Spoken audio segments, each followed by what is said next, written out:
ایک مرتبہ پھر بہتر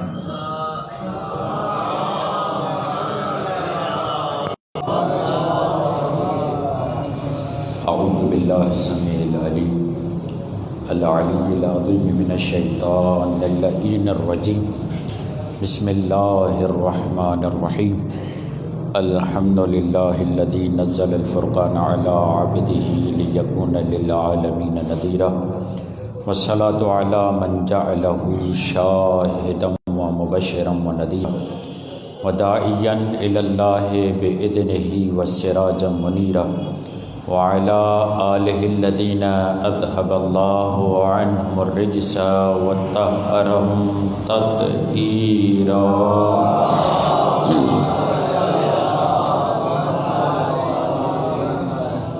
اللہم صلی وسلم وزد وبارک علی صاحب دعوت النبویہ وصولۃ الحیدریۃ والعصمۃ الفاطمیہ والحلم الحسنیۃ والشجاعۃ الحسینیہ والعبادۃ السجادیۃ والمآثر الباقریۃ والآثار الجعفریہ والعلوم القاظمیۃ والحجج الرضویۃ والجود التقویۃ والنقاوۃ النقویہ والہیبۃ العسکریۃ والغیبۃ الہیہ اعنی بقیۃ اللہ فی الارضین روحی و ارواح العالمین لتراب مقدمہ الفدا ولعنۃ اللہ علی اعدائہم اجمعین من یومنا ھذا الی قیام یوم الدین۔ رب اشرح لی صدری ویسر لی امری واحلل عقدۃ من لسانی یفقہوا قولی اما بعد فقد قال اللہ سبحانہ وتعالی فی کتابہ المجید وفرقانہ الحمید وقولہ الحق۔ بسم اللہ الرحمن الرحیم وجعلها کلمة باقیة فی عقبہ لعلہم یرجعون۔ صلوات۔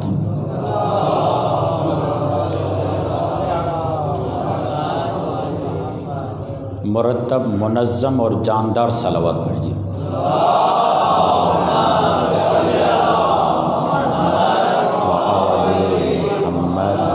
فرجم۔ شکر گزار ہیں خالق کائنات کے کہ پروردگار عالم نے دنیا کے ڈھیر سے اٹھا کر فرش عزا پہ بٹھا دیا۔ شکر گزار ہیں خالق کائنات کے کہ پروردگار عالم نے ہمیں دسترخوان نیاز زہرا پہ بٹھا دیا، اور نیاز زہرا کا دسترخوان صرف مادی نہیں ہوتا، معنوی بھی ہوتا ہے، کیونکہ جو ظاہری دسترخوان ہوتا ہے اس میں آپ کے ساتھ حیوان شامل ہوتا ہے۔ جو ظاہری غذا ہوتی ہے اس میں حیوان آپ کے ساتھ، توجہ یہاں رکھیے گا، حیوان آپ کے ساتھ شامل ہوتا ہے، بلکہ زیادہ حصہ حیوان کا ہوتا ہے، کم حصہ ہمارا ہوتا ہے۔ جب آپ گندم کاشت کرتے ہیں کتنا حصہ ہمارے لیے آتا ہے اور کتنا حصہ حیوان کو جاتا ہے؟ چوتھا حصہ ہمیں ملتا ہے، اور باقی جو 3 حصے ہیں وہ حیوان کو جاتے ہیں۔ مادی غذا میں، مادی دسترخوان میں حیوان آپ کے ساتھ ہوگا، مگر جو معنوی غذا ہے وہ سوائے انسان پاک کے،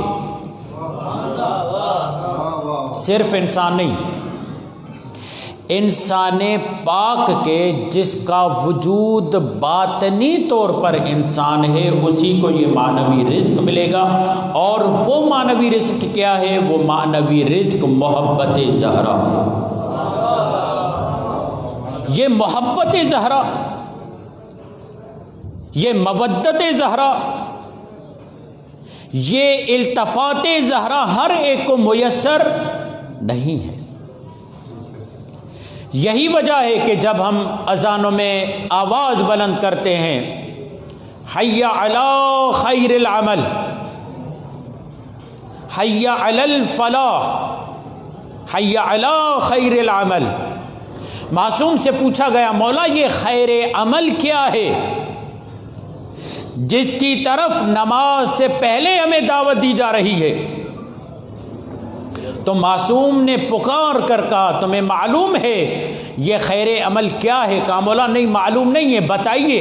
کہا یہ خیر عمل جو تمام اعمال سے بہتر ہے، بلکہ جس کی وجہ سے تمام اعمال قبول ہوں گے، وہ محبت زہرا و اولاد زہرا ہے۔ خداوند متعال کے شکر گزار ہیں کہ پروردگار عالم نے ہمیں دسترخوان حضرت زہرا پہ بٹھا دیا۔ اور اگر آپ توجہ فرمائیں، کل ہم نے گفتگو یہاں پر آپ کے گوش گزار کی کہ اہل بیت کے تعارف کا عنوان فاطمہ ہے۔ جب بی بی فاطمہ کا نام آتا ہے پھر اللہ کو رسول خدا کے نام لینے کی بھی ضرورت نہیں ہوتی، مولا علی کے نام لینے کی ضرورت نہیں ہوتی، حسنین کے نام لینے کی ضرورت نہیں ہوتی۔ وہاں پر یہی کہا جاتا ہے کہ ہم فاطمہ و ابوہا و بالہا و بنوہا، نام لیا جاتا۔ اچھا جو سیدہ پہ صلوات ہے وہ کیسے؟ ابھی حوالہ دے کر آیا ہوں، اللہم صلی علی فاطمہ، پروردگار درود بھیج سیدہ فاطمہ پر، اللہم صلی علی فاطمہ و ابیہا، نام نہیں لیا، و بالہا اس کے شوہر، و بنیہا اس کے بیٹے، یعنی اللہ بتانا یہ چاہتا ہے اس گھر کے تعارف کا مضبوط حوالہ فاطمہ ہے، اس گھر کے تعارف کا مضبوط حوالہ فاطمہ ہے۔ بہت ساری جگہیں ایسی آئیں، جیسے میں نے کل آپ کے سامنے یہ روایت چھوڑی، الویل لمن شک فی فضل فاطمہ، ویل ہے اس کے لیے جو فضل فاطمہ میں شک کرے۔ اور پھر اس کے بعد کہا لعن اللہ لعنت بھیجتا ہے اس پر جو فاطمہ کے شوہر کے فضائل میں شک کرے، نام نہیں لیا۔ اللہ لعنت بھیجتا ہے، لعن اللہ من یرضا بامامت بنیہا، اللہ ولدہا، اللہ لعنت بھیجتا ہے ان پر جو فاطمہ کے بچوں کی امامت سے راضی، نام نہیں لیا۔ پروردگار یہ جب بات آ رہی ہے جناب سیدہ کی تو نام کیوں نہیں لیا جا رہا؟ کہا اس لیے کہ میرے پاس تعارف کا مضبوط حوالہ فاطمہ ہے، جو بھی فاطمہ کے حوالے سے آئے یقین جانو اس سے محمد بھی راضی ہیں، علی بھی راضی ہیں، حسنین بھی راضی ہیں۔ اور یہی وجہ ہے کہ جناب سیدہ نے یہ جملہ کہا، اعلموا، لوگو جان لو، انی فاطمہ، میں فاطمہ ہوں۔ یہ نہیں کہا ان الفاطمہ، میں فاطمہ، انی بالتحقیق میں ہی فاطمہ ہوں، ابھی میرا باپ محمد ہے۔ یعنی جناب سیدہ جب تعارف کروا رہی ہیں، آقازادی کیوں اپنے آپ کو محور قرار دے رہی ہیں؟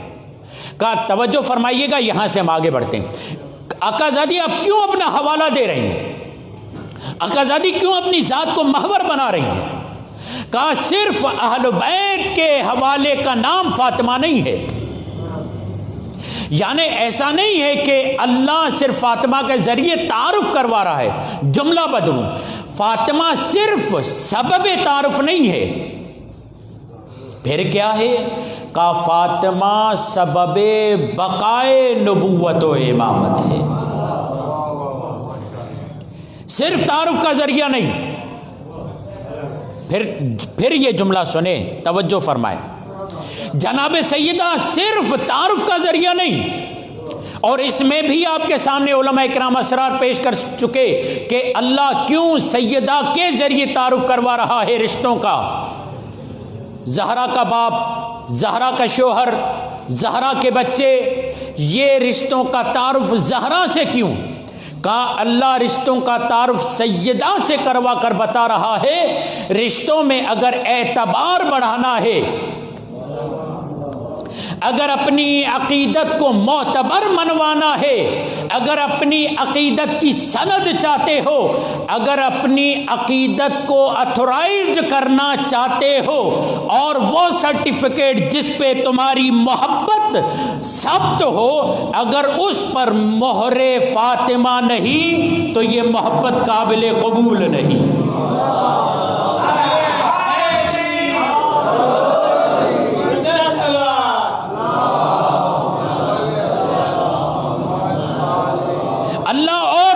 بند کرنا چاہتا ہے، خبردار نبی کے ذریعے میرے پاس مت آنا، خبردار علی کے ذریعے میرے پاس مت آنا، حسنین کے ذریعے میرے پاس مت آنا. پروردگار کیسے آئیں؟ کہا میرے پاس فاطمہ کے ذریعے آنا. کیوں؟ اس لیے کہ فاطمہ کی رضایت سب کی رضایت. اب عجیب روایت محل آ گیا ہے تو سن لیجئے. روایت یہ ہے یا فاطمہ لو ان کل نبی بعثہ اللہ وکل ملک قربہ. اے فاطمہ اگر تمام انبیاء جنہیں میں نے مبعوث کیا ہے، تمام فرشتے جو میرے قریب ہیں، شفعوا فی کل مبغض لک وغاصب لک، یہ سب مل کر اس کی شفاعت کریں جس نے آپ کے حق کو غصب کیا ہے. جملہ توجہ سے سماعت فرمائے، توجہ ہے نا میرے ہاں. اے فاطمہ اگر تمام انبیاء، استثناء نہیں ہے کوئی بھی، اگر تمام انبیاء، تمام فرشتے جو مقرب ہیں سب مل کر شفاعت کریں، کس کی؟ بولیے کس کی؟ جس سے سیدہ ناراض ہیں یا جس نے سیدہ کا حق کھایا ہے، غصب کیا ہے. ہونا تو یہی چاہیے نا.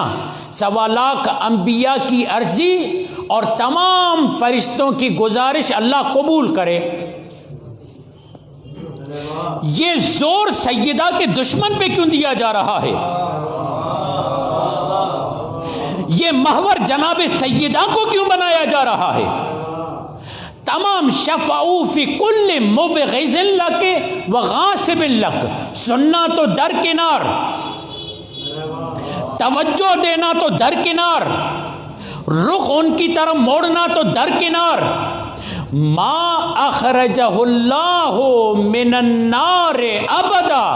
اے سیدہ میں جملہ معترضہ کہہ رہا ہوں، عظمت سیدہ کے لیے جملہ کہہ رہا ہوں. گویا خدا یہ کہہ رہا ہے اے سیدہ مجھے تمہاری عظمت کی قسم، یہ سب انبیاء مل کر میرے پاس آئیں، فرشتے آئیں اور کہیں زہرا کے دشمن کو شفاعت کرو، اسے معاف کرو. اے زہرا میں تم سے وعدہ کرتا ہوں شفاعت تو دور کی بات، ایک لمحے کے لیے بھی جہنم سے نہیں نکالوں گا.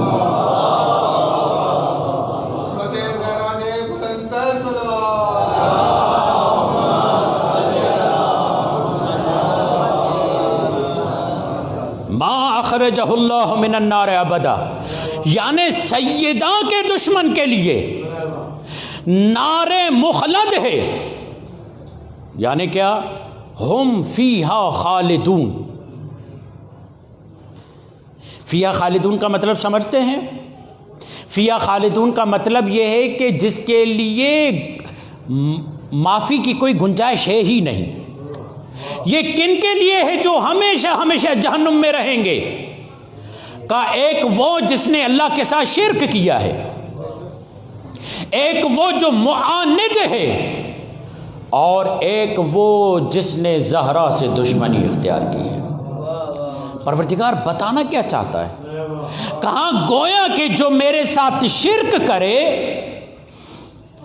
اور سیدہ سے دشمنی کرے دونوں کی سزا ایک ہے۔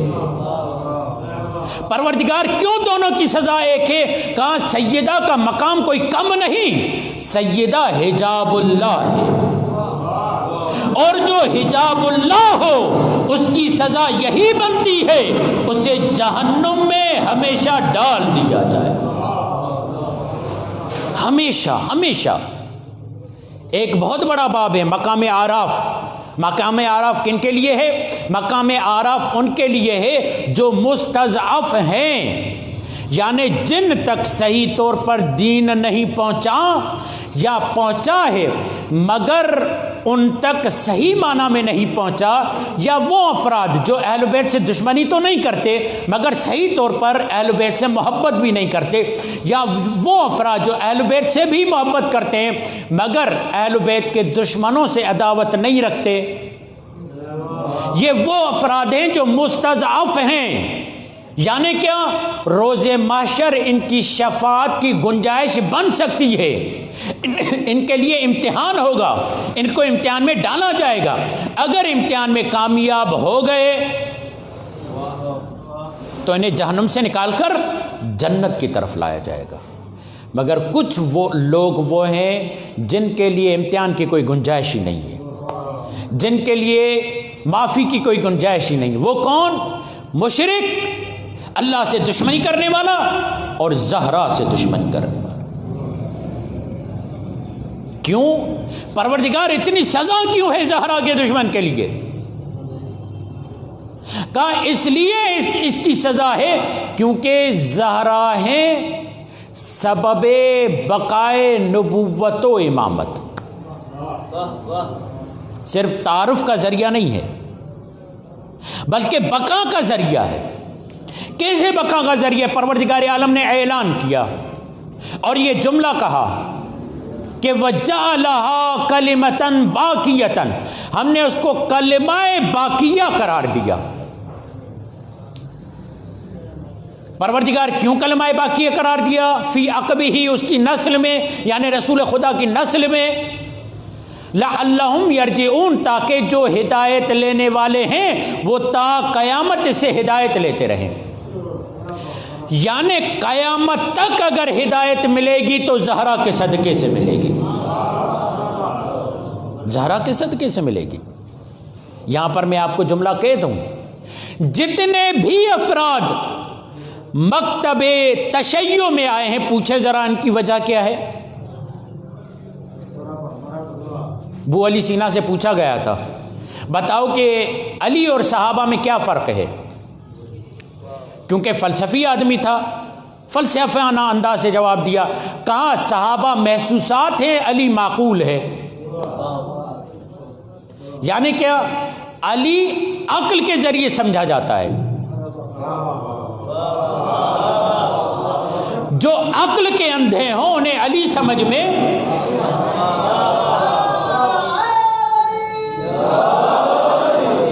عاقل کی بہترین دلیل یہ ہے کہ وہ علی کو مانتا ہو، اسی لیے دیوانہ تھا،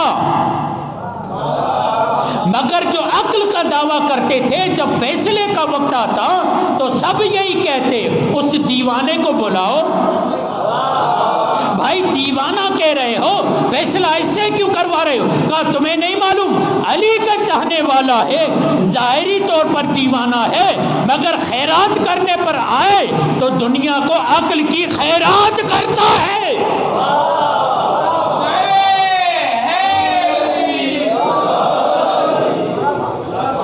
جس کے پاس شعور ہے، جس کے پاس عین ہے اس کے پاس شعور ہے، جس کے پاس عین نہیں ہے وہ شعور ہے، شعور نہیں، اور عین سے علی بنتا ہے، جس کے پاس علی ہے اس کے پاس شعور ہے۔ ابو علی سینا یہ جملہ کہتے ہیں، علی کیا ہے؟ معقول، ہر ایک کی عقل میں آنے والے نہیں ہیں، علی کو سمجھا جاتا ہے، علی پر فکر ہوتی ہے۔ جزاک اللہ، یہاں علی مولا کو سمجھا جاتا ہے ابو علی سینا، صحابہ ہیں محسوسات، علی ہے معقولات، اور پھر ایک تفریق دوسری کسی پوچھنے والے نے ڈاکٹر طاہر القادری سے پوچھا کہ علی اور اوروں میں فرق کیا ہے، اور پوچھا بھی کس کے لیے؟ باغی شام کے لیے۔ ہم معاف کیجئے گا میں امیر نہیں کہتا،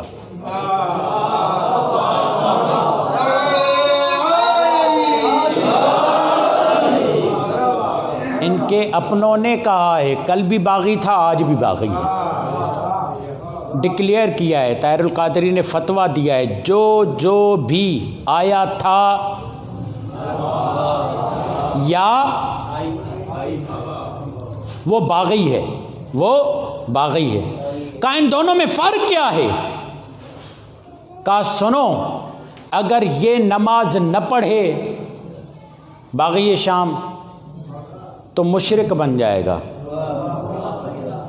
اگر علی نماز نہ پڑھے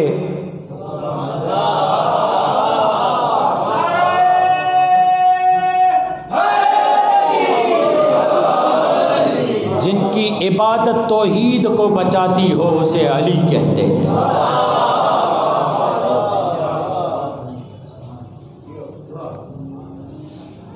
علی معقول، صحابہ محسوس۔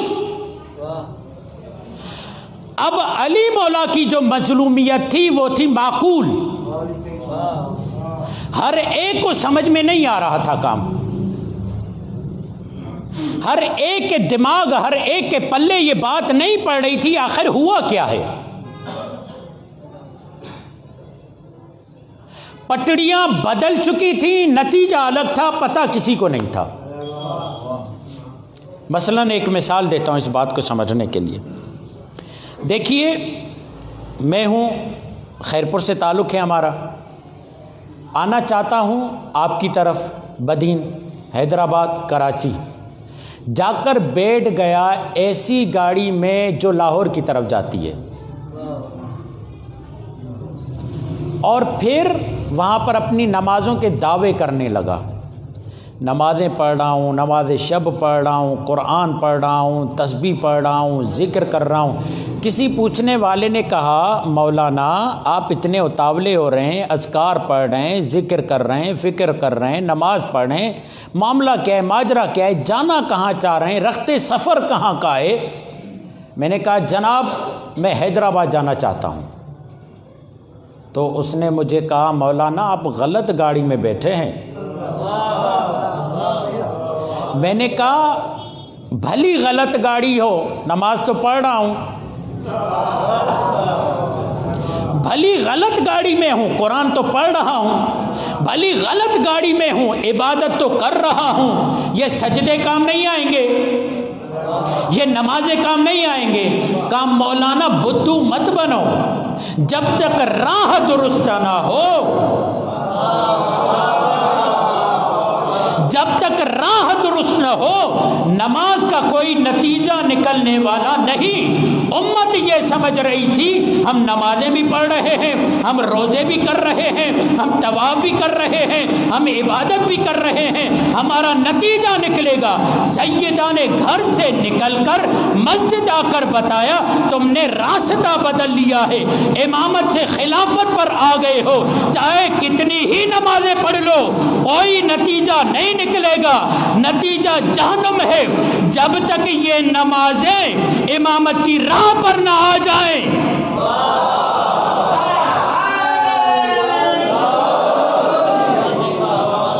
یہ کس نے بتایا؟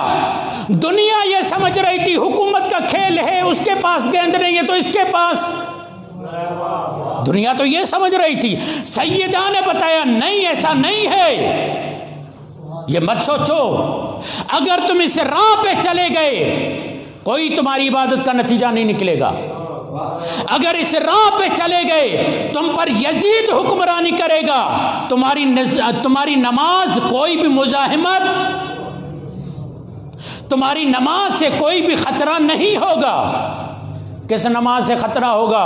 کہ اس نماز سے خطرہ ہوگا جو امامت کے سائے میں پڑھی جائے، اس نماز کا نتیجہ نکلے گا جو امامت کے سائے میں پڑھی جائے۔ اب یہ علی مولا کی مظلومیت تھی، دنیا سمجھ نہیں پا رہے تھے۔ سیدہ نے اس معقول مظلومیت کو اپنے اوپر لے کر مجسم بنا دیا۔ یہ جو جناب سیدہ پر اتنے مظالم ڈھائے گئے، کیوں سیدہ برداشت کر رہی ہیں؟ بتانے کے لیے کہ علی مظلوم ہے،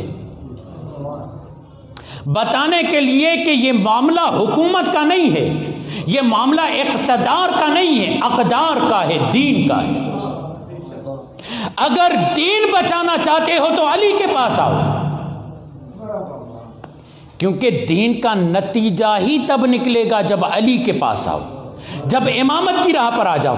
اگر امامت کی راہ پر نہیں آؤ گے تو کوئی نتیجہ نکلنے والا نہیں ہے۔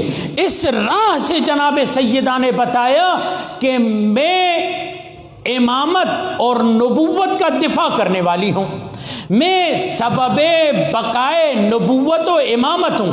یہی وجہ ہے جتنے بھی افراد تحقیق کرتے ہیں انہیں خلافت کا معاملہ سمجھ میں نہیں آتا، کہتے ہیں حکومت کا ہی معاملہ تو تھا، مگر جب وہ شیعہ بنتے ہیں، حق کی طرف آتے ہیں، پوچھتے ہیں کیوں آئے ہو؟ کہا مظلومیت زہرا کی وجہ سے۔ جتنے بھی افراد سنی سے شیعہ ہوئے ہیں آپ پوچھ لیں کیوں ہوئے ہیں، کہتے ہیں اس لیے کہ ہمیں مظلومیت زہرا سمجھ میں آئی۔ اگر مظلومیت زہرا سمجھ میں نہ آتی تو علی بھی سمجھ میں، یعنی سیدہ نے اپنی مظلومیت کے ذریعے بتایا علی کون ہے۔ سیدہ نے گھر سے نکل کر مسجد کی طرف آ کر، یہی وجہ ہے آغائے جوادی عاملی حفظہ اللہ یہ جملہ فرماتے ہیں، اگر سیدہ گھر سے مسجد کی طرف نہ آتی تو 99% تشیع ہوتا ہی نہیں۔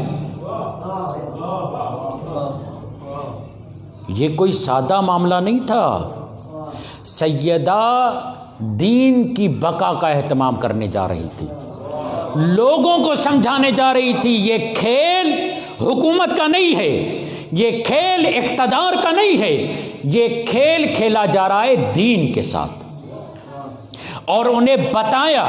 اسی لیے پروردگار عالم نے کہا وَجَعَلَهَا كَلِمَةً بَاقِيَةً، ہم نے فاطمہ کو کلمہ باقیہ قرار دیا۔ کلمہ باقیہ، کلمہ کسے کہتے ہیں؟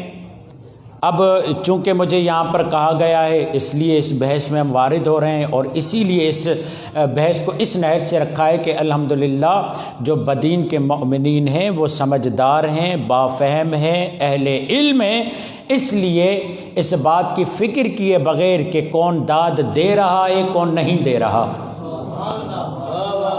مگر یہ فکر ضرور ہے کون سمجھ رہا ہے کون نہیں سمجھ رہا۔ مجھے یہ کہا گیا کہ آپ کی بصیرتوں پر، آپ کے فہم پر اعتماد کرتے ہوئے ہم اس بحث میں وارد ہوتے ہیں۔ کلمہ کسے کہتے ہیں؟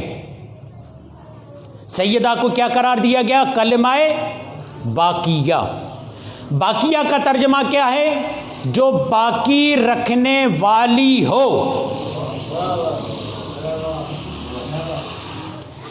کلمہ ہے جو باقی رکھنے والا ہے۔ کلمے کی معنی کیا ہے؟ آغائے راغب اصفہانی نے کلمے کی تعریف کی ہے التاثیر المدرک، کلمہ وہ مدرک ہے جسے درک کیا جاتا ہے سماعت اور بصارت کے ذریعے، جسے محسوس کیا جاتا ہے کیسے؟ سماعت اور بصارت کے ذریعے۔ جو ان دو چیزوں کے ذریعے حاصل ہو اسے کیا کہتے ہیں؟ بولیے کیا کہتے ہیں؟ کلمہ کہتے ہیں۔ پھر اس میں فرق کر رہے ہیں کلم اور کلام۔ کلام سماعت سے حاصل ہوتا ہے، کلم بصارت سے حاصل ہوتا ہے۔ کلام آپ کو بصارت سے حاصل نہیں ہوتا، کس سے حاصل ہوتا ہے؟ سماعت سے۔ اب یہی وجہ ہے کہ اللہ توحید وہ کلمہ ہے جو سماعت سے حاصل ہوتا ہے، بصارت سے نہیں۔ امام جعفر صادق علیہ السلام.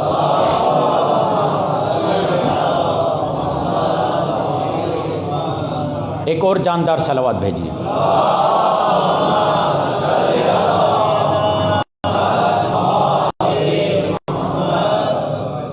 مولانا فرماتے ہیں ان السمع للتوحید والبصر للنبوہ والفؤاد للولایہ.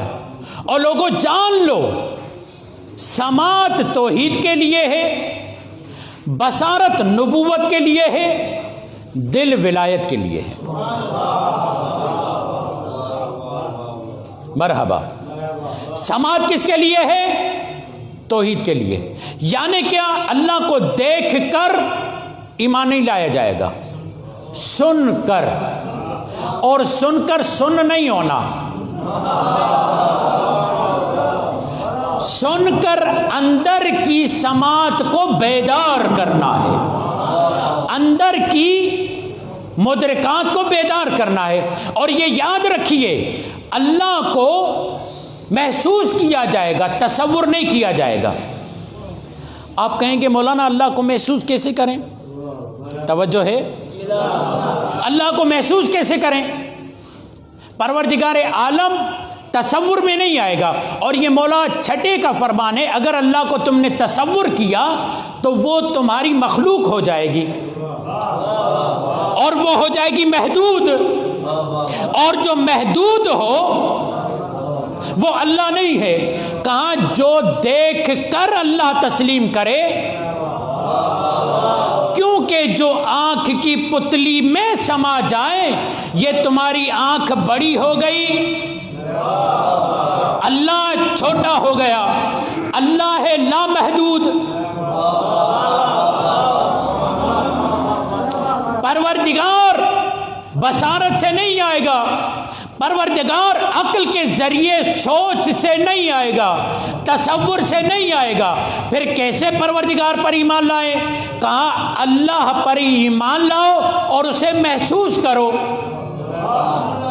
کیسے محسوس کریں؟ کوئی فارمولہ، کوئی طریقہ، کوئی حل تو بتاؤ.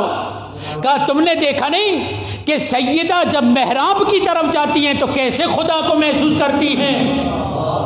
سیدہ جب محراب میں کھڑی ہوتی ہیں فجر کے وقت اور نور ہوتا ہے، ظہر کے وقت اور نور ہوتا ہے، مغربین کے وقت اور نور ہوتا ہے. مدینے والے آ کر کہتے ہیں یا رسول اللہ یہ کیسا نور ہے؟ فجر کو اور دیکھتے ہیں، ظہر کو اور دیکھتے ہیں، مغرب کو اور دیکھتے ہیں. کہا یہ اللہ کی کنیز فاطمہ کا نور ہے. کہا کس چیز کا نور ہے؟ کہا جب اللہ کی بارگاہ میں پہنچتی ہیں اللہ کو جیسا محسوس کرتی ہیں ویسا ان کے وجود سے نور ساطع ہوتا ہے. اچھا کیسے محسوس کریں؟ ایک مثال دیتا ہوں آپ کو، واضح ہو جائے گا. یہ مسئلہ کوئی بڑا مشکل مسئلہ، گمبھیر مسئلہ نہیں ہے. دیکھیے میں ایک آپ سے سوال کرتا ہوں. کوئی یہاں پر نقاش ہوگا، کوئی پرنٹر ہوگا، کوئی ڈرائنگ کرنے والا ہوگا، کوئی تصویر بنانے والا ہوگا، کوئی مصور ہوگا، جو بھی کہیں اس کو میرے پاس لائیں اور میں اسے کہتا ہوں کہ جناب میرے درد کو پیش کرو، میرے درد کو پیش کرو، مجھے جو درد، جو پین ہو رہا ہے اس کی صورت بناؤ.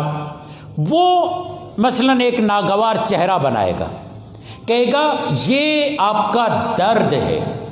میں کہوں گا میری خوشی پیش کرو، وہ ایک ایسی تصویر بنائے گا جس پر خوشی کے آثار ہیں، اور مجھے آ کر کہے کہ یہ آپ کی خوشی ہے، یہ آپ کا غم ہے. آپ قبول کریں گے؟ بولیں میرا ساتھ دیں. قبول کریں گے کہ یہ میری خوشی ہے، یہ میرا درد ہے؟ کیوں قبول نہیں کریں گے؟ اس لیے کہ آپ سب یہ کہیں گے یہ درد نہیں ہے، درد کے آثار ہیں. توجہ، سب یہی کہیں گے یہ خوشی نہیں ہے، خوشی کے آثار ہیں. کیوں؟ کہا اس لیے کہ خوشی کو کبھی ناپا نہیں جاتا، تولا نہیں جاتا. درد کو کبھی وزن نہیں کیا جا سکتا. کیوں؟ اس لیے کہ درد کا تصور نہیں بنتا. آپ میں سے کوئی ہے جو کہے کہ میں نے درد کو تصور کیا؟ کیسا تصور کیا بھائی؟ لال پیلا نیلا کیسا تصور کیا؟ خوشی کو تصور کیا؟ جب آپ خوش ہوتے ہیں تو ایک خوبصورت تصویر بن جاتی ہے آپ کے چہرے میں، آپ کے ذہن میں، اور آپ کہتے ہیں بڑا گوریلا چٹا نورانی چہرہ میرے سامنے آیا، یہ خوشی تھی۔ آپ کیا کہیں گے؟ آپ کہیں گے مولانا خوشی تصور نہیں کی جاتی، خوشی محسوس کی جاتی ہے، اور جو جتنی خوشی محسوس کرے گا اس کے چہرے پر اتنے آثار حویدہ ہوں گے، جو جتنا غم محسوس کرے گا اس کے آثار اتنے اس کے وجود پر ظاہر ہوں گے۔ بس پتہ چلا خوشی اور غم متصور نہیں ہوتے، ان کی تصویر نہیں بنتی بلکہ انہیں محسوس کیا جاتا ہے۔ اسی طریقے سے خدا محسوس ہوتا ہے، تصور نہیں کیا جاتا۔ اور جو جتنا خدا کو محسوس کرے، دیکھیں میں ایک مثال دیتا ہوں، آپ آگ کے جتنا قریب جاتے جائیں گے محسوس کرتے جائیں گے نا جی۔ یہ جو تپش ہے کیا آپ تصویر بناتے ہیں اس کی؟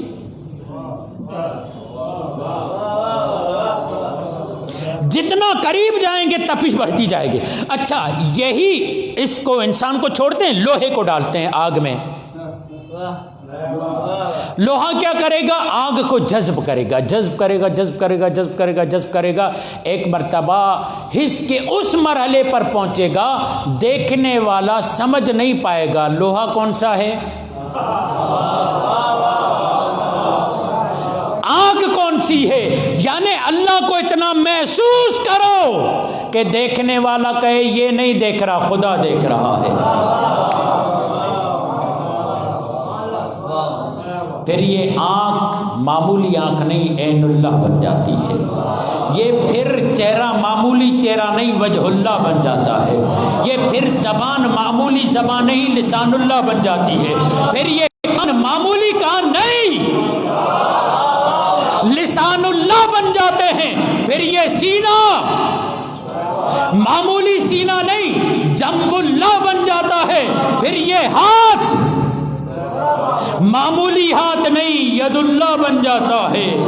یعنی اللہ کو اتنا محسوس کرو، بستر پر جاؤ تو اللہ نظر آئے، میدان میں جاؤ تو اللہ نظر آئے، جہاں ہر جگہ اللہ کو محسوس کرو، پھر تم مسجد کے محتاج نہیں ہوتے، بستر بھی مسجد۔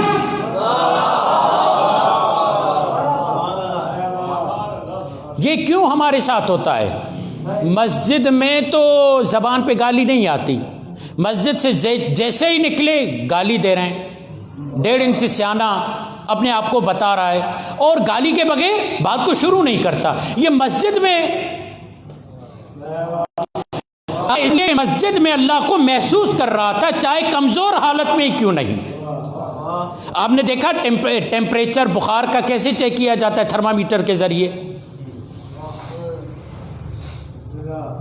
جو جتنا محسوس کرتا جائے گا وہ اتنا قریب جاتا جائے گا۔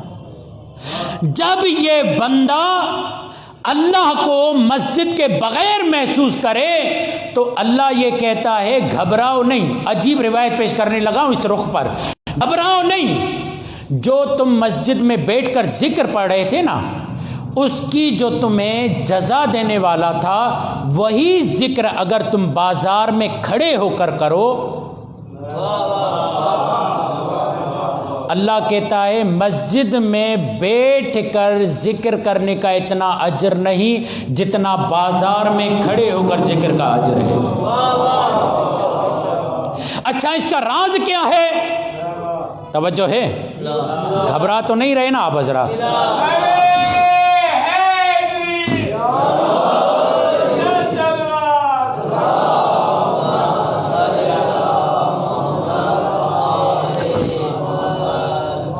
دیکھیں کلمہ کہتے ہی اسے ہیں جس کے آثار ظاہر ہوں، جس کے آثار ظاہر نہ ہو، اس کا مطلب یہ ہے کہ دیکھنے اور سننے والا یا اندھا ہے یا بہرا ہے، کلمے سے انکار نہیں ہے، کیونکہ یہ درک نہیں کر رہا۔ اس لیے آپ توجہ فرمائیں عزیزان محترم، توجہ فرمائیں، جتنا جتنا خدا کو محسوس کرتے جائیں گے کلمہ توحید کو، اتنا اتنا خدا کے قریب جاتے جائیں گے۔ اسی لیے نبی خدا نے کہا جو اعلت لی الارض مسجدا، اللہ نے زمین کے ٹکڑے ٹکڑے کو میرے لیے مسجد بنا دیا ہے۔ کیوں؟ اس لیے کہ نبی خدا ہر لمحہ خدا کے حضور میں ہوتے ہیں۔ یہ پوری دنیا محضر خدا ہے، جو یہ درک کر لے پھر وہ مسجد تک مسلمان نہیں رہتا، وہ بازار میں بھی مسلمان ہوتا ہے۔ یہی وجہ ہے، آپ دیکھیں کیوں ایک آدمی نماز جماعت سے پڑھنے آتا ہے، جیسے جیسے جماعت بڑھتی جاتی ہے اس کی نماز میں ثواب، اس کا کیا کمال ہے کہ ثواب بڑھ رہا ہے؟ بھائی آ تو اور رہے ہیں، اس نے کون سا تیر مارا ہے؟ کیا دوسروں کو تبلیغ کر کے بلا لیا؟ کیا دوسروں کو کہا کہ آ جاؤ جماعت میں اضافہ کر لو؟ جیسے لوگ بڑھتے جا رہے ہیں اس کی نماز کا وزن یہ بڑھ کیوں رہا ہے؟ کہا 10 اگر 10 کے بعد اضافہ ہو جائے تو فرشتے یہ کہتے ہیں پروردگار ہم جماعت کا ثواب شمار نہیں کر پا رہے، تو جان تیرا بندہ جانے۔ کیوں یہ ثواب بڑھ رہا ہے؟ غور کریں اس پر۔ کہا اس لیے کہ جب یہ نماز میں آتا ہے تو اس کی پوری توجہ خدا کی طرف ہوتی ہے، اس کے وجود پر غالب وجود خدا کا ہے۔ دیکھیں اس آواز سے بڑھ کر کوئی اور آواز آ جائے نا، جھٹکے سے آپ سب کی سماعتیں، گردنیں مڑیں نہ مڑیں، آپ کی سماعتیں مڑ جائیں گی۔ اگر باہر دھماکہ ہو جائے گردنیں بھی مڑیں گی، اگر گردنیں نہ مڑیں تو دل ضرور مڑ جائے گا، کیونکہ اس آواز سے بھاری آواز کا وجود وہ تھا، یعنی جو وجود بھاری ہوگا اس کا اثر قلب پہ زیادہ ہوگا۔ آپ نماز میں آئے اللہ کو حاضر سمجھ کر، اب نماز میں آپ کا حضور کہاں ہے؟ خدا کی طرف۔ آپ اکیلے تھے پیش امام کے پیچھے، خدا کی طرف حضور تھا، 2 اور بڑے خدا کی طرف حضور تھا، 4 اور بڑے خدا کی طرف۔ یہ وجود بڑھتا جا رہا ہے، آپ پہ کوئی اثر؟ مجمع کا وجود بڑھنا آپ کے اعتماد کا امتحان ہے۔ آیا تمہاری توجہ مجمع کی طرف جا رہی ہے یا ابھی بھی خدا کی طرف ہے؟ دیکھا نہیں، اگر ایک بندہ امام کے پیچھے ہو تو اللہ اکبر میں فرق ہوتا ہے، اور وہی امام 100 بندے ہوں، نہیں آپ پہنچ نہیں پا رہے۔ اگر ایک بندہ ہو کہ اللہ اکبر، اور اگر 100 بندے ہوں اللہ اکبر، یہ کیا ہو گیا؟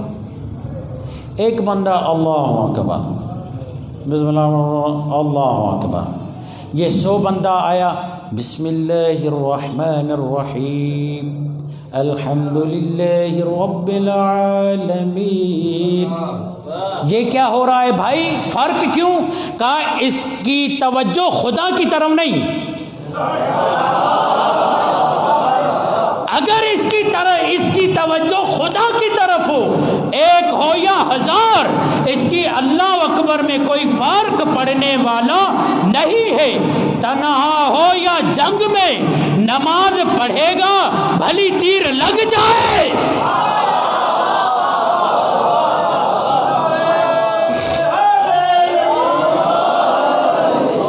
یہ معمولی وجود نہیں جو لوگوں کے مجمع کو دیکھ کر اپنے اللہ اکبر کے طرز کو بدل دے۔ یہ علی ہے، یہ فاطمۃ الزہرا کی ذات ہے۔ جب خضوع اور خشوع آ جائے، نماز کا وقت آتا ہے، ان کے بدن لرزنے لگتے ہیں۔ جو جتنا خدا کو محسوس کرے گا وہ اتنا خدا کے قریب، اس کے وجود میں خدا کی صفات ظاہر ہوں گی، اس کا وجود بتائے گا خدا ہے، اس کا وجود خدا کے ہونے کی۔ آپ نے مؤذن دیکھا ہے نا، مؤذن کیسے کرتے ہیں؟ جب اس کے پاس دیکھتا ہے عید کا دن ہے یا جمعے کا دن ہے یا لوگ زیادہ آئے ہوئے ہیں، کیسی پیاری آواز نکالتا ہے۔ اگر خطیب مجمع زیادہ دیکھ کر بھڑک جائے، اپنے اوپر بھی تو بات ہونی چاہیے، اور خوش ہو رہے ہیں آپ، ماشاء اللہ ماشاء اللہ، اور دو لوگ بیٹھے ہوں، بسم اللہ الرحمن الرحیم، عزیزان محترم، بات پوری ہو گئی۔ یعنی جو اپنے وجود کو، توجہ فرمائیے، جو اپنے وجود کو ائمہ کے حضور سمجھے، پھر یہ نہیں کہتا کہ میں تو لوگوں کو سنانے کے لیے آیا ہوں، نہیں، یہ میری تمنا ہجوم عام سنے، نہیں یہ میری تمنا ہجوم عام سنے، سخن شناس گر ہو وہ کلام سنے، کسی کے در سے کچھ طلب نہیں مجھے، کوئی سنے نہ سنے میرا امام سنے۔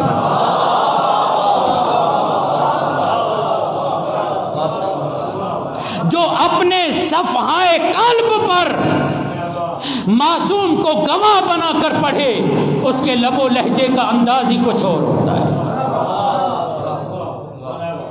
کیا فرما رہے ہیں مولا؟ ان سمع للتوحید، سماع توحید کے لیے ہے، والبصر للنبوہ، آنکھ نبوت کے لیے ہے، معجزہ دیکھے گا تو ایمان لے کر آئے گا۔ اور یہ یاد رکھیے، معجزہ کمزور عقلوں کے لیے ہوتا ہے، بصیرت والوں کے لیے نہیں۔ جن کے پاس بصیرتیں ہوں وہ بغیر معجزے کے ایمان لے کر آتے ہیں۔ اس لیے جب رسول خدا مردوں کو معجزہ دکھا رہے تھے وہ ایمان نہیں لا رہے تھے، اسی لیے رسول خدا نے کہا تھا خدیجہ اور ہیں، مکے کے مرد اور ہیں، یہی جملہ کہا تھا۔ جہاں مرد معجزہ دیکھ کر ایمان نہیں لا رہے تھے، وہاں خدیجہ بغیر معجزے کے ایمان لے کر آئے۔ اور تیسرا کیا ہے؟ والفؤاد للولایہ، نتیجہ کلمہ کیا ہے؟ کلمہ سماعت کے ذریعے ہو اس کا اثر آئے گا، کلمہ بصیرت کے ذریعے ہو اور بصارت کے ذریعے اس کا اثر آئے گا، کلمہ قلب کے ذریعے ہو اس کا اثر آئے گا۔ اثر کیا آئے گا؟ دین زندہ ہو جائے گا۔ والفؤاد للولایہ، ولایت کس کے لیے ہے؟ کس کے لیے ہے؟ دل۔ اب میں آپ سے چھوٹا سا سوال، مختصر گفتگو، اب آپ سے چھوٹا سا سوال بتائیے مجھے، اگر کسی کی آنکھ کام نہ کرے کیا کہیں گے؟ بولیں، اندھا، جی نابینا، اندھا، جو بھی کہیں، مردہ کہیں گے؟ کیوں؟ دل تو چل رہا ہے، دل چل رہا ہے، اس لیے آپ اسے اندھا کہیں گے، مردہ۔ اور اگر کان کام نہ کر رہے ہوں کیا کہیں گے؟ بہرا۔ میں کہوں جناب نہیں مردہ ہے، آپ کہیں مولانا حواس اچھے ہیں آپ کے، کیوں؟ آنکھیں اور کان کام نہیں کر رہے مگر دل کام کر رہا ہے۔ اچانک ہارٹ بیٹنگ رک گئی، جسے آپ کہتے ہیں ہارٹ اٹیک ہو گیا، جسے کہتے ہیں سکتہ قلب ہو گیا، قلب رک گیا۔ اب دنیا کا اچھا خاصا بھلا دیکھ رہا تھا، سن رہا تھا، مگر دل رک گیا تو آپ کیا کہیں گے؟ میں تو کہوں گا جناب اس کی آنکھ بھی سالم ہے، اس کے کان بھی سالم ہیں۔ آپ کہیں گے مولانا بھلی کتنے ہی سالم ہو، یہ سالمیت تب فائدہ دے جب دل سالم ہو۔ اور مولا کیا کہہ رہے ہیں؟ والفؤاد للولایہ، ولایت دل کے لیے ہے، یعنی کیا؟ نبوت آنکھوں کے لیے، توحید کانوں کے لیے۔ یعنی مولا بتانا چاہ رہے ہیں جس کے پاس صرف نبوت ہے وہ بھی فائدے میں نہیں، جس کے پاس صرف توحید ہے وہ بھی فائدے میں نہیں۔ یعنی کیا؟ میں کہوں جناب توحید بھی ہے، نبوت بھی ہے، کہا دل تو نہیں ہے نا؟ مولا دل کیسے آئے گا؟ کہا دل ولایت سے کام کرے گا. یعنی مولا بتانا یہ چاہ رہے ہیں جب تک ولایت نہ ہو اللہ کو نہ توحید پسند ہے نہ تمہاری نبوت قبول ہے. اللہ اسی توحید و نبوت کو قبول کرتا ہے جس توحید و نبوت میں ولایت ہو.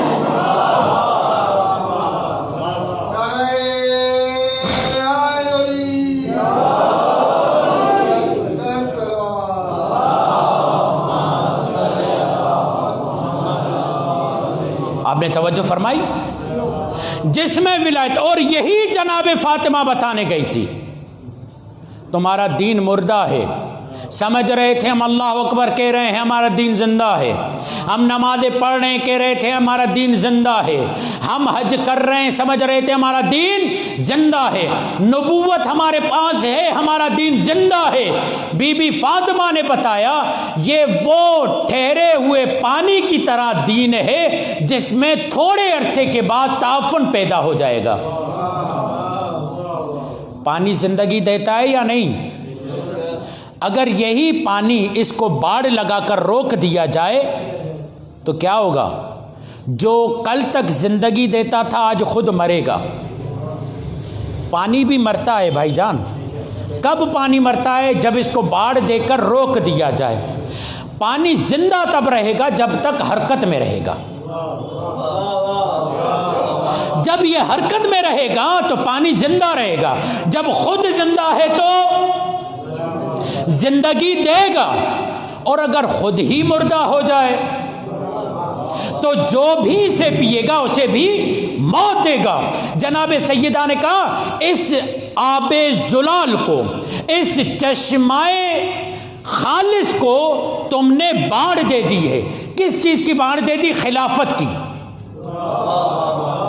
اب یہ دین ہو گیا ہے مردہ. نبوت تمہارے کام کی نہیں, توحید تمہارے کام کی نہیں. کیسے زندہ ہوگا؟ جب تک ولایت شامل نہیں کرو گے. اور یہ تعفن کب ظاہر ہوگا؟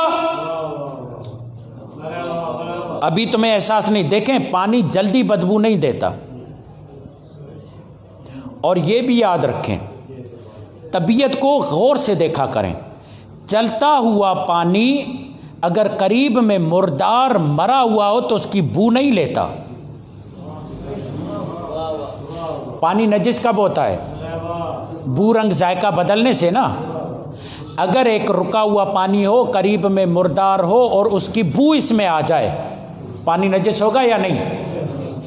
حالانکہ مردار پڑا نہیں ہے اس میں, کیونکہ اس نے مردار کی بو کو جذب کر لیا.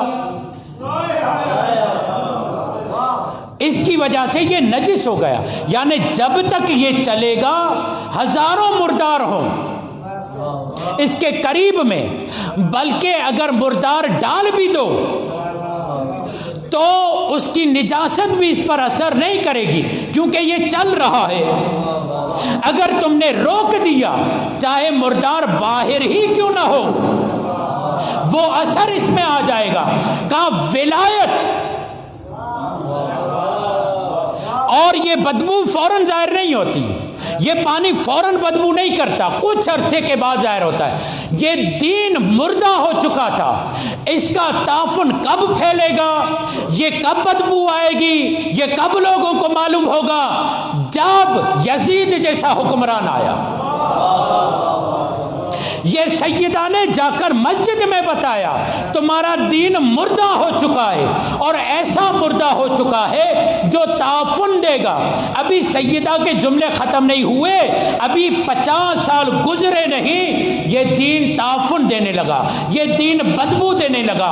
اب اسے حیات کی ضرورت تھی. اب کوئی ایسا اسے کسان چاہیے جو اس کی کو توڑ دے اور اسے آب جاری کی طرح رواں کر دے. حسین نے آگے بڑھ کر ماں کو دیا ہوا وعدہ نبھایا اور کہا ماں انہوں نے باڑ دی تھی, آپ نے روکا تھا, آپ نے منع کیا تھا, مگر یہ باز نہیں آئے تھے. میں یہ باڑ کھول کر انہیں بتا رہا ہوں آج وہی زہرا کا بیٹا ہے. کل وہ مسجد میں آ کر تمہیں بتا رہی تھی, آج میں کربلا میں آ کر بتا رہا ہوں. اور حسین نے اس باڑ کو ایسا کھولا کہ اگر آج دین کی حیات ہے تو حسین سے، اگر آج دین کی بقا ہے تو حسین سے ہے۔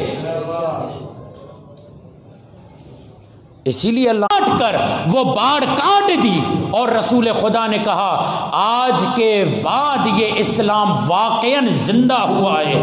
اور پھر ایک وقت آیا جب اس اسلام کو باڑ دی گئی۔ باڑ سمجھتے ہیں نا، راستہ روک دینا، داہنا روک دینا، آگے اس کی حیات کا سلسلہ جاری نہ کرنا۔ اور یہی وجہ تھی سیدہ دربار میں آئی۔ حالانکہ میں نے مصائب نہیں پڑھے، مگر آپ کی آہیں نکل گئی۔ آپ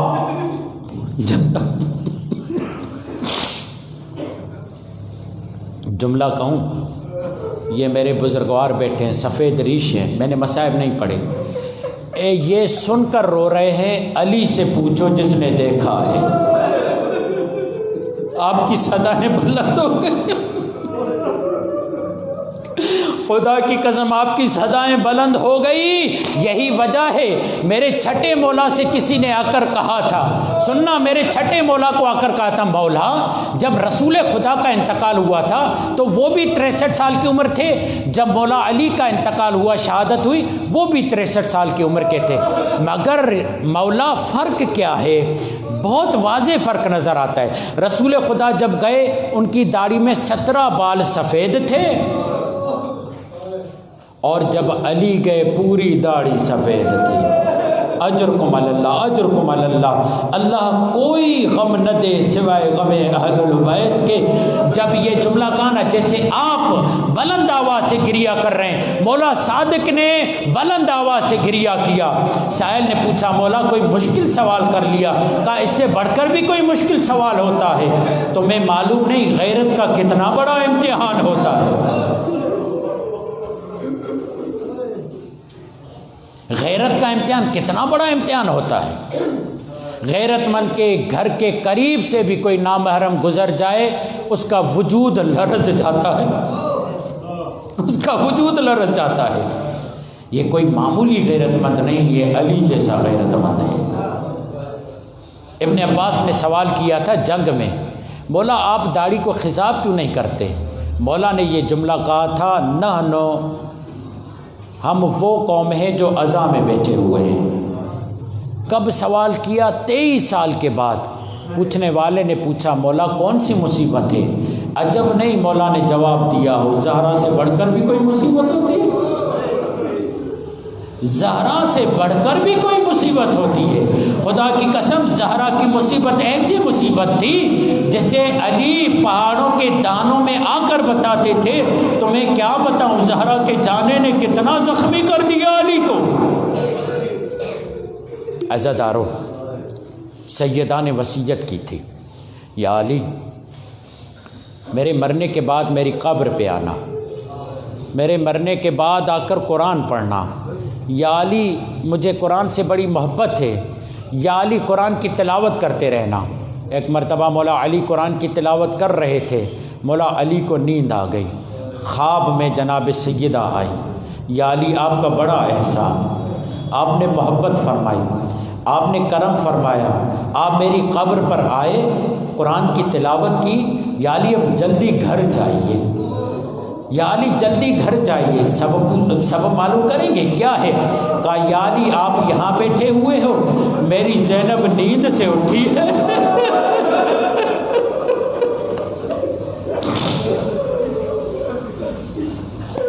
یا علی آپ یہاں بیٹھے ہو، میری زینب نیند سے اٹھی ہے، اور یہ کہہ رہی ہے اماں کہاں چلی گئی، جلدی کرو میری زینب کو سنبھالو۔ کتنا مشکل ہوتا ہے، کتنا مشکل ہوتا ہے بچپن میں اگر ماں چلی جائے۔ یہ حسن و حسین سے پوچھو، عزادارو عزادارو عزادارو، حسن و حسین نے ماں کے جانے پر گریہ کیا، مگر مولا حسن ہے کہ گریہ تھم ہی نہیں رہا، روئے جا رہے ہیں، روئے جا رہے، روئے جا رہے۔ ایک مرتبہ صاحب یہ مولا علی قریب آئے، آ کر کہتے ہیں اے حسن آپ بڑے ہو، آپ آرام کرو، آپ سکون کرو، کیوں اتنا گریہ کر رہے ہو؟ اے حسن دیکھ نہیں رہے حسین بھی خاموش ہو گیا ہے، حسین بھی آرام کر چکا ہے۔ تو مولا حسن نے کہا جو میں نے دیکھا ہے شکر ہے وہ حسین نے نہیں دیکھا، وہ حسین نے نہیں دیکھا۔ کہا کیا دیکھا؟ کیا حسین نے آرام کر لیا ہے، حسین خاموش ہو گیا ہے؟ مولا حسن نے دوسرا جملہ کہا جو میں نے دیکھا اگر حسین دیکھتا تو مر جاتا، جو میں نے دیکھا ہے اگر حسین دیکھتا تو مر جاتا۔ کہا کیا دیکھا ہے؟ کہا وہی گلی تھی، میری ماں تحریر لے کر آ رہی تھی، ایک مرتبہ ایک لمبے قدم سے ملعون آیا، ہاتھ بلند کیا اور ایک مرتبہ اجرکم علی اللہ، اجرکم علی اللہ، تم سن نہیں پا رہے؟ ایک مرتبہ کہا میری ماں پر وہ ہاتھ اٹھا اور مجھے آواز سنائی دی، نیچے کیا دیکھا؟ میری ماں زمین پر، اور ایک طرف مجھے معاف کیجیے گا، اور ایک طرف میری ماں کے گوشوارے پڑے ہوئے ہیں، کربلا میں گوشوارے نظر آتے ہیں، اگر مدینے کی گلیوں میں۔ مجھے اجازت دیجیے، مجھے اجازت دیجیے۔ کہتے ہیں حسن و حسین سے راوی نے پوچھا کہ اس دن جس دن گھر کو آگ لگائی گئی کیا ہوا تھا؟ مولا حسین نے رو کر کہا ہمیں سمجھ میں نہیں آ رہا تھا، بابا کی طرف جائے یا اماں کی طرف۔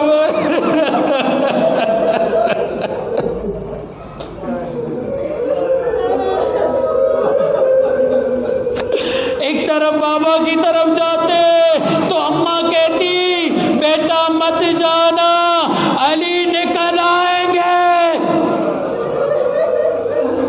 میرے مولا حسن سے پوچھا گیا مولا اب تو آپ جوان ہو گئے ہیں، اب تو آپ کوفے کی حکومت سے واپس آ گئے ہیں، پھر بھی آپ اس گلی سے کیوں نہیں گزرتے؟ مولا نے کہا ہماری کچھ یادیں ہیں جن کو ہم یاد نہیں کرنا چاہتے۔ پوچھا مولا وہ کون سی یادیں ہیں؟ کہا ایک ہاتھ اٹھتا ہوا نظر آتا ہے، میری ماں کا وجود زمین پہ پڑا ہوا نظر آتا ہے۔ ارے حسن اجرکم علی اللہ، آپ کو معلوم ہے کتنا مشکل وقت آ گیا۔ ایک مرتبہ جناب سیدہ، اور کل مصیبتیں سنیں گے، مگر ایک مرتبہ جب جناب سیدہ کے دروازے پر آئے، سیدہ نے کہا یہاں آگ لے کر آئے ہو؟ ارے تمہیں معلوم نہیں ہے رسول سلام کرتے رہتے تھے، رسول ابھی میرے بابا کا کفن میلا نہ ہوا۔ ایک مرتبہ لعین نے آگ لگائی، آگ لگانے کے بعد صرف اتنا نہیں کیا، خدا کی قسم، خدا کی قسم اس نے دروازے کو لات ماری نہیں۔ اب کیسے پڑھوں میں؟ دروازے پر لات رکھ کر آگے بڑھتا گیا، آگے بڑھتا گیا، جب محسوس کیا در و دیوار کے درمیان رسول کا پھول آ چکا ہے، رسول کا پھول آ چکا ہے تو اس کو مسلنا شروع کیا۔ ایک مرتبہ جناب فاطمہ نے آواز لگائی، سنو گے امام مہدی کے ماننے والوں؟ کیا آواز لگائی؟ بی بی فاطمہ نے یہ نہیں کہا یا علی، اگر یا علی کہتی تو علی نکل آتے، علی کا دفاع کر رہی تھی، یا علی کو نہیں بلایا، مولا کو نہیں بلایا، کیا کہا؟ یا مہدی۔